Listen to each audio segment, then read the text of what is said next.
Hello traders. तो आप सभी का स्वागत है इस वीकली स्विंग ट्रेडिंग एनालिसिस वाले वीडियो में, जहां पर हम लोग डिस्कस करेंगे कि निफ्टी 50 में मार्केट कैसा लग रहा है। बैंक निफ्टी हम लोग को कैसा नजर आ रहा है। पिछले हफ्ते कौन से ऐसे सेक्टर्स है जिन लोगों ने अच्छा बुलिश मोमेंटम दिया, और आने वाले हफ्तों में कौन से ऐसे स्टॉक्स है जो हम लोग को एक अच्छा मोमेंटम दे सकते हैं। तो चलिए गाइस, बिना कोई देरी किए वीडियो शुरू करते हैं। वीडियो शुरू करने से पहले मैं आप लोगों को बता देता हूँ, मेरा नाम है प्रशांत। आप देख रहे हैं इमर्जिंग बुल्स, और चलिए एनालिसिस शुरू करते हैं। तो अभी ये आपके सामने निफ्टी 50 का चार्ट है। अभी इस चार्ट के पहले मैं आप लोगों को वो वॉच लिस्ट दिखा दूंगा, मेरी जो सेक्टर की वॉच लिस्ट है मेरी। अगर आप देखोगे तो मैं यहाँ पर वीकली परफॉर्मेंस के ऊपर क्लिक करता हूँ। आप देखोगे तो वीकली परफॉर्मेंस के हिसाब से जो सबसे ज्यादा आउट परफॉर्मिंग सेक्टर था वो था निफ्टी आईटी 4.13%। उसके बाद रियल्टी, फार्मा, फाइनेंशियल सर्विसेज और मीडिया ने भी अच्छा परफॉर्म करा है। और अगर आप लोग देखोगे तो ये लोग ने निफ्टी 50 से ज्यादा अच्छा आउट परफॉर्म करा है। निफ्टी 50 का पिछले हफ्ते 1.66% का बुलिश मोमेंटम था, और इन सभी सेक्टर्स का उन निफ्टी 50 के मुकाबले ज्यादा तगड़ा मोमेंटम मिला है। ठीक है, तो चलिए हम लोग अभी फिर से वापस निफ्टी 50 के चार्ट पर जाते हैं। अभी निफ्टी के हिसाब से अगर मैं बताऊं आपको लेवल्स की, लेवल्स अगर मैं आप लोग को बताऊं, तो अगर मैं सपोर्ट की बात करूं तो सपोर्ट हम लोग को दिख रहा है 24,866 पे। काफी ज्यादा एक इंपॉर्टेंट सपोर्ट बन जाता है, क्योंकि आप देखोगे तो इस जो पिछला हफ्ता था उसकी ओपनिंग भी यहीं कहीं पर हुई थी। उसके पिछले हफ्ते की क्लोजिंग यहाँ कहीं पर हुई थी। और उसके पहले जो 22 जुलाई वाला जो हफ्ता था, और उसके पहले वाला जो 15 जुलाई वाला हफ्ता था, उस पे भी कहीं ना कहीं हम लोग को यहाँ पर टच पॉइंट मिले हैं निफ्टी में। तो काफी ज्यादा एक इंपॉर्टेंट सपोर्ट सपोर्ट लेवल बन जाता है। रेजिस्टेंस की बात करो तो निफ्टी ने अपना ऑल टाइम हाई बनाया, वही अपना रेजिस्टेंस है जो कि 25,235 का। अभी मेरे हिसाब से मुझे ये लगता है कि निफ्टी आने वाले हफ्ते में साइडवेज टू वोलेटाइल हो सकता है। और इसका सिर्फ एक ही रीजन है। अगर आप लोगों ने मेरा जो पिछला वाला जो शॉर्ट्स है, अगर आपने वो देखा रहेगा शॉर्ट वाला वीडियो, तो उसके अंदर मैंने ऑलरेडी बताया था कि निफ्टी को या बैंक निफ्टी को या ओवरऑल मार्केट को जब चलना होता है, कोई भी इंडेक्स को अगर चलना होता है, तो फ्राइडे के दिन या तो बुलिश या तो बेरिश, चाहे जो भी हो, बाइंग या सेलिंग आनी चाहिए। और वो बड़ी मात्रा में आएगी। एक एक एक क्या कहते हैं, एक प्रॉपर बुलिश या बेरिश मोमेंटम रहेगा। तो उससे हम लोग को समझ में आता है कि आने वाले हफ्ते में मार्केट किस तरीके से परफॉर्म कर सकता है। लेकिन अगर मैं आपको डेली टाइम फ्रेम पे दिखाऊं, तो आप देखोगे डेली टाइम फ्रेम पर फ्राइडे के दिन निफ्टी ने एक डोजी या स्पिनिंग टॉप कैंडल बनाई है, जो कि एक इनडिसाइसिव कैंडल है, यानी कि न्यूट्रल कैंडल है। अभी फिलहाल मार्केट डिसाइड नहीं कर पा रहा है कि ये जो अपना ऑल टाइम हाई है इसको यहाँ पर सस्टेन होना चाहिए, कि यहाँ से अभी हम लोग को बिकवाली दिख सकती है निफ्टी में। तो फिलहाल इसी के वजह से मुझे ऐसा लगता है कि कहीं ना कहीं शायद से हम लोग को साइडवेज टू वोलेटाइल मार्केट हम लोग को दिख सकता है निफ्टी में। खैर, ये देखना इंटरेस्टिंग होगा कि आने वाले हफ्ते में एक्चुअली मार्केट कैसा परफॉर्म करता है। हम लोग को तो सारे एनालिसिस के हिसाब से हम लोग को रेडी रहना चाहिए। ठीक है, अभी हम लोग बैंक निफ्टी का चार्ट देखते हैं। अभी बैंक निफ्टी का चार्ट है ना, अगर आप देखोगे तो काफी ज्यादा एक इंटरेस्टिंग चार्ट है।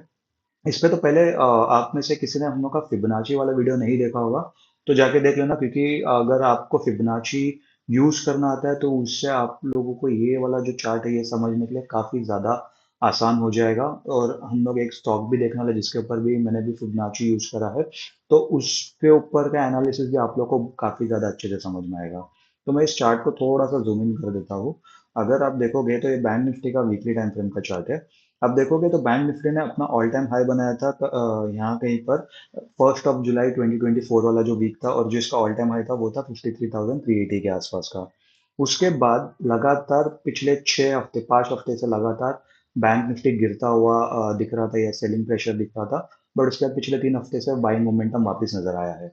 अभी अगर आप फिबोनाची को अपने जो रिसेंट हाई है टू रिसेंट लो अगर आप प्लॉट करोगे, तो उसके अंदर आप देखोगे कि 0.5 का लेवल एग्जैक्टली हमारे प्राइस एक्शन लेवल पर भी आ रहा है।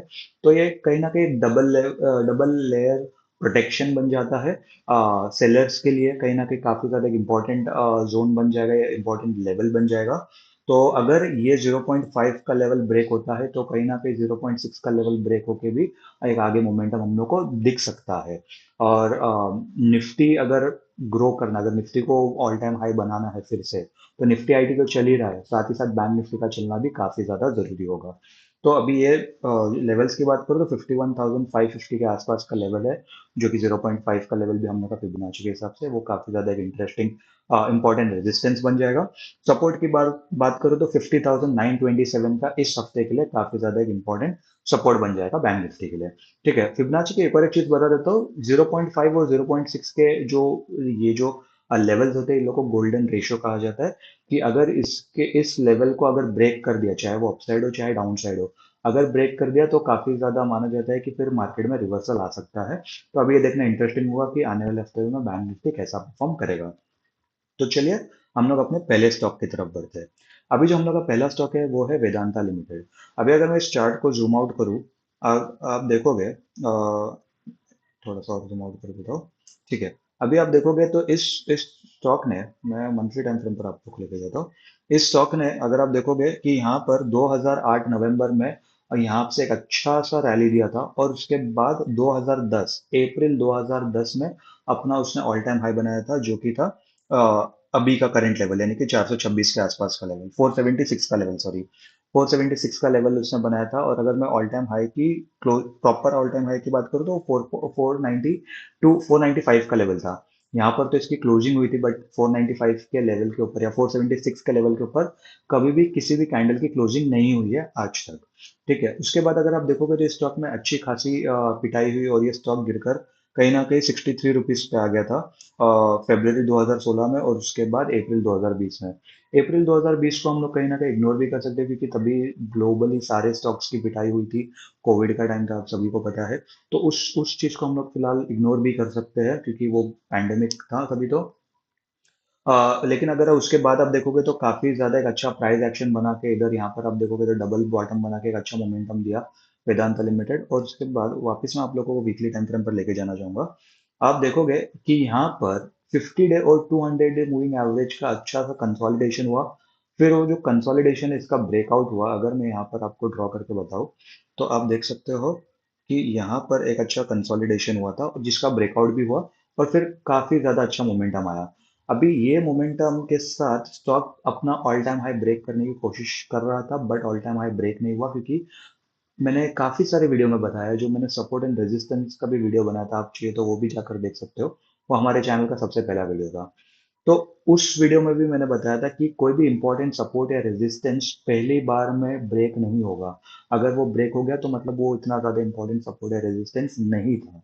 ठीक है, तो आप देखोगे तो इसके बाद यहाँ पर भी काफी टाइम कंसोलिडेट किया, इस लेवल को 3 4 5 बार ब्रेक करने का करने की कोशिश किया वेदांता ने, बट नहीं कर पाया। फिर उसके बाद अच्छी खासी थोड़ी सी गिरावट आई पिछले कुछ हफ्तों से। फिर उसके बाद अभी वापस पिछले 3 हफ्तों से अच्छी बिकवाली आ रही है, सॉरी अच्छी खरीदारी आ रही है। तो कहीं ना कहीं यहाँ पर बायर्स इंटरेस्टेड है इस लेवल पर। तो अभी ये देखना इंटरेस्टिंग होगा कि ये लेवल कैसे ब्रेक होंगे, कितने ज्यादा वॉल्यूम्स होंगे, और कैंडल्स कैसी बनती है। अभी अगर मैं इसका रेंज कैलकुलेशन मेथड के हिसाब से बताऊं तो इसका जो ब्रेकआउट लेवल है वो है 476 का, और अगर ये ब्रेक होगा तो रेंज कैलकुलेशन मेथड के हिसाब से कहीं ना कहीं हम लोग को टारगेट दिखेंगे 881 के आसपास के। तो डेफिनेटली इसके अंदर एक अच्छा मोमेंटम हम लोग को दिख सकता है आने वाले टाइम में। जो हम लोग का अगला स्टॉक है वो है डाबर इंडिया। अभी डाबर इंडिया को अगर आप देखोगे तो यहाँ पर आपको दो लेवल्स दिखते होंगे। ये वाला जो लेवल है, जो ब्लैक वाला जो लेवल है, ये मैंने आपके साथ पहले भी शेयर करा था, और इसके अंदर मैंने टारगेट कहीं ना कहीं यहाँ पर रखे थे, कि आप लोग को ये टारगेट दिख सकता है। छोटा सा टारगेट था हम लोग का, 609 पे हम लोग का एंट्री था, और 660 का हम लोग का टारगेट था, जो कि डेफिनेटली हम लोग का मीट हो गया था। और वो टारगेट इसीलिए ही था क्योंकि वो वहां पर उसका ऑल टाइम हाई था डाबर का। अभी आप देखोगे तो डाबर अपने ऑल टाइम हाई ब्रेक करने के पास आ रहा है। अगर मैं इसका रेंज कैलकुलेशन मेथड अगर मैं निकालूं तो आप देखोगे 660 का लेवल इसका अगर ब्रेक होगा तो इसका नया ऑल टाइम हाई बनेगा, और जो रेजिस्टेंस लेवल है वो भी ब्रेक होगा। और जो इसका टारगेट अगर हम लोग को बनता हुआ नजर आ रहा है वो कहीं ना कहीं 839.70, यानी कि 840 के आसपास के लेवल हम लोग को बनते हुए दिख रहे हैं। साथ ही साथ अगर आप देखोगे तो डाबर में भी एक अच्छा सा यहाँ पर एक कंसोलिडेशन हुआ था, क्योंकि एक चीज याद रखना, मैंने ये जो हम लोग का मूविंग एवरेज वाला जो वीडियो था उसके अंदर भी मैंने बताया था कि कभी भी कोई भी मूविंग एवरेज अगर दोनों ऐसे साइडवेज आ जाए, मतलब एक ही लाइन में आने लग जाएंगे, जैसे यहाँ पर हम लोग को दिख रहा है, तो मतलब वो समझना कि वहां पर कंसोलिडेशन आएगा, उसके बाद एक प्रॉपर ब्रेकआउट आएगा। अभी यहाँ पर आप देख सकते हो एकदम काफी ज्यादा एक साइड में आ गया था मूविंग एवरेज, फिर इधर कंसोलिडेशन भी हुआ, प्राइस एक्शन के हिसाब से भी कंसोलिडेशन हुआ, 50 डे मूविंग एवरेज का सपोर्ट लेके ब्रेकआउट हुआ, पुल बैक लिया, फिर अभी वापस से आप ब्रेकआउट करने की कोशिश करें डाबर, तो डाबर इंडिया में भी डेफिनेटली मेरी नज़र रहेगी।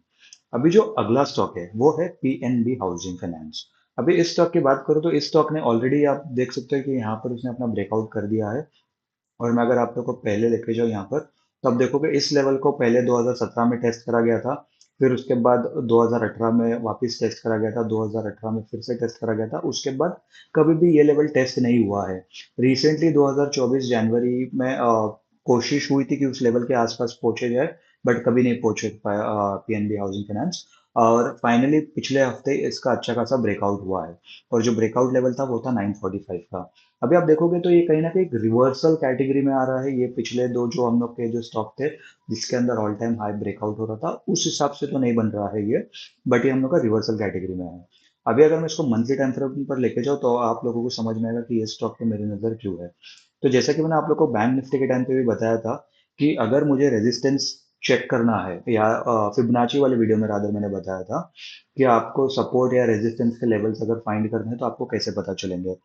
तो आप एक बार वो वीडियो जाके जरूर देख लेना, ये वीडियो देखने के बाद। तो अगर मैं फिबोनाची टॉप टू बॉटम अगर प्लॉट करूँ तो आप देखोगे 0.6 का level already PNB housing finance ने ब्रेक कर दिया है, जो कि एक काफी ज्यादा एक इंपॉर्टेंट लेवल हो जाता है। ठीक है, मैं वापस इसको वीकली टाइम फ्रेम पर लेके जाऊंगा। तो आप देखोगे कैंडल तो क्लोज भी हो गई है, और अच्छा खासा क्या कहते हैं, मंथली कैंडल भी क्लोज हुई है, वीकली कैंडल भी क्लोज हुई है। वो मंथली कैंडल के हिसाब से भी अगर आप देखोगे तो ये सेकंड हाईएस्ट वॉल्यूम थे पीएनबी हाउसिंग फाइनेंस में। तो ये काफी ज्यादा एक इम्पोर्टेंट हम लोग को लेवल का ब्रेकआउट हम लोग लेवल का ब्रेकआउट दिख रहा है।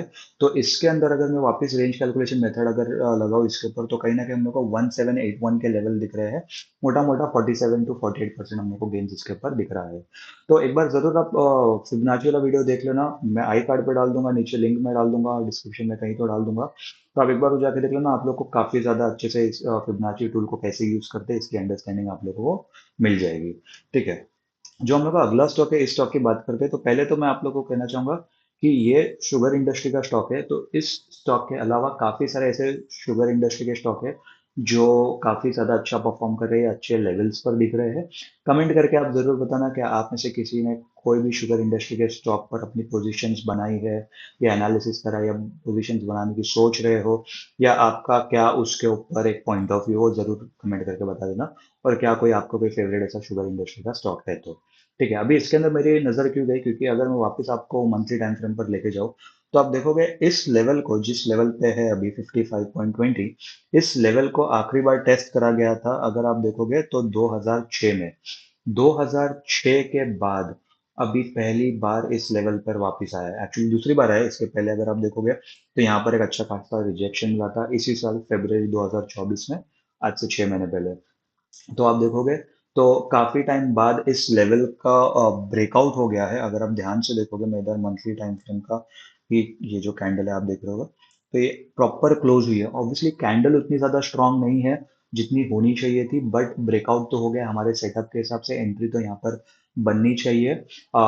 ये देखना इंटरेस्टिंग होगा कि आने वाले हफ्ते में कैसा परफॉर्म करेगा केसीपी शुगर, और आने वाले हफ्ते में कितने अच्छे वॉल्यूम्स हम लोग को दिखते हैं, क्योंकि वॉल्यूम्स हम लोग को यहाँ पर दिखे हैं और इसके पहले यहाँ पर दिखे हैं।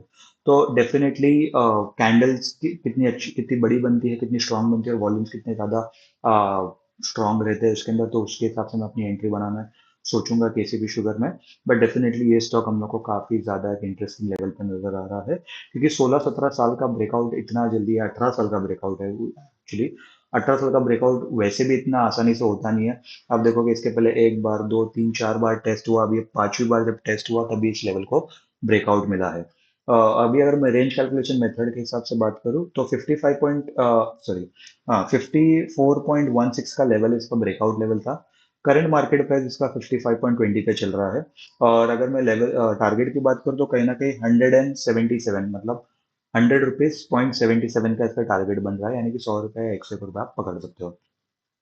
अभी जो हम लोग का आखिरी स्टॉक है, ये स्टॉक आईटी इंडस्ट्री का one of the biggest stock है। कुछ लोग इसको आईटी इंडस्ट्री का हाथी भी कहते हैं। अगर आप लोगों को ऑलरेडी ये स्टॉक समझ में आ गया है कि मैं किस स्टॉक की बात कर रहा हूँ, तो आप कमेंट करके जरूर एक बार बता देना। और ये स्टॉक है हम लोग का इन्फोसिस, यानी कि इन्फी। अभी इस स्टॉक की सबसे खास बात क्या है मालूम है क्या? मैं आप लोगों को बता देता हूँ। ये वीकली टाइम फ्रेम का ही चार्ट है। अभी अगर आप देखोगे तो मैंने ये वाला जो लेवल है ना, मैंने पहले तो कोई तो एक वीडियो में मैंने शेयर करा था। मुझे याद नहीं है, बट 6-7 महीने पहले का कोई एक वीडियो होना चाहिए जिसके अंदर मैंने ये लेवल्स ऑलरेडी शेयर करे थे। मैंने यहाँ पर बताया था कि ये काफी एक ज्यादा इंपॉर्टेंट सपोर्ट लेवल है या डिमांड जोन है। तो यहाँ पर क्या कहते हैं, यहाँ पर से एक अच्छा सा बुलिश मोमेंटम आ सकता है या बाइंग आ सकती है। साथ ही साथ जो मैंने आपको पिछले एक स्टॉक में बताया था कि साइडवेज, डाबर में मैंने बताया था कि जहाँ पर साइडवेज अगर आपको मूविंग एवरेज दिखता है तो कहीं ना कहीं वहां पर हम लोग को एक कंसोलिडेशन ब्रेकआउट मिलेगा। और उस ब्रेकआउट में हम लोग को एक प्रॉपर मोमेंटम दिखेगा, चाहे वो ब्रेकआउट अपसाइड हो डाउन साइड हो, इट डजेंट मैटर। ठीक है, अभी आप देखोगे तो यहाँ पर भी आप देखोगे साइडवेज हो गया, 50 डे और 200 डे मूविंग एवरेज कॉन्ट्रैक्ट हो गया। ठीक है। और उसके बाद आप देखोगे कि यहाँ पर एक छोटा सा हम लोग को कंसोलिडेशन भी मिला, और यही मैंने आप लोगों को बताया था जब शायद से यहाँ यहाँ कहीं पर जब इसने रिटेस्ट करा था, तब शायद से मैंने ये शेयर करा था, मुझे याद नहीं है। आप एक बार देख लेना और कमेंट करके जरूर बताना अगर जिस किसी को भी वो लेवल याद है कि मैंने कौन से लेवल पर शेयर करा था। और वहां पर हम लोग के टारगेट, ये दोनों टारगेट है 1675 और ये जो ऑल टाइम हाई हाई है जो कि 1943 के आसपास का लेवल है। ये लेवल हम लोग ने शेयर करे थे। अगर आप देखोगे तो हम लोग के दोनों टारगेट्स ऑलरेडी अभी पूरे भी हो चुके हैं। अभी इसने जो पिछले बार अपना ऑल टाइम हाई टेस्ट करा था वो टेस्ट करा था जनवरी 2022 में।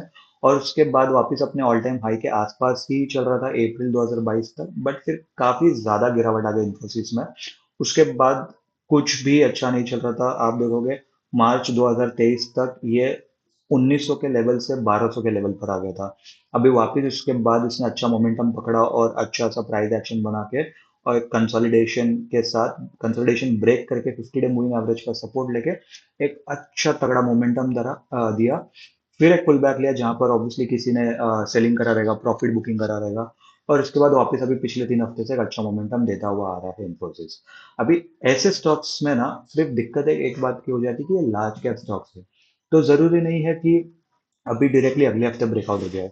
शायद ये हो सकता है कि एक छोटा सा पुल बैक हो या 1-2 हफ्ते थोड़ा सा डोजी स्पिनिंग टॉप जैसी कैंडल बन जाए या कंसोलिडेशन हो, उसके बाद ब्रेकआउट होगा। ऐसा मुझे लगता है क्योंकि ऐसा मैंने ऑब्जर्व करा है। आप देखोगे तो पिछले हफ्ते मैंने HUL यानी हिंदुस्तान यूनिलीवर का भी एनालिसिस शेयर करा था। तो हिंदुस्तान यूनिलीवर भी आप देखोगे तो पिछले हफ्ते साइडवेज ही रहा, कुछ ज्यादा कुछ कर नहीं पाया। बट हम लोग को इन स्टॉक्स पर नजर रखनी चाहिए क्योंकि ये लार्ज कैप स्टॉक्स है। और लार्ज कैप स्टॉक्स में ऐसे मोमेंटम कैप्चर कर पाना बहुत ज़्यादा मुश्किल होता है, बहुत रेयरली हम लोग को ऐसी अपॉर्चुनिटीज मिलती है। तो इसके लिए डेफिनेटली मेरी इस पर नज़र रहेगी। अभी इसका जो ब्रेकआउट लेवल है वो है 1957। करंट मार्केट प्राइस इसका 1943 पे चल रहा है। अगर मैं रेंज कैलकुलेशन मेथड के हिसाब से अगर देखूँ तो इसके मेरे टारगेट्स कहीं ना कहीं बनते हुए आ रहे हैं।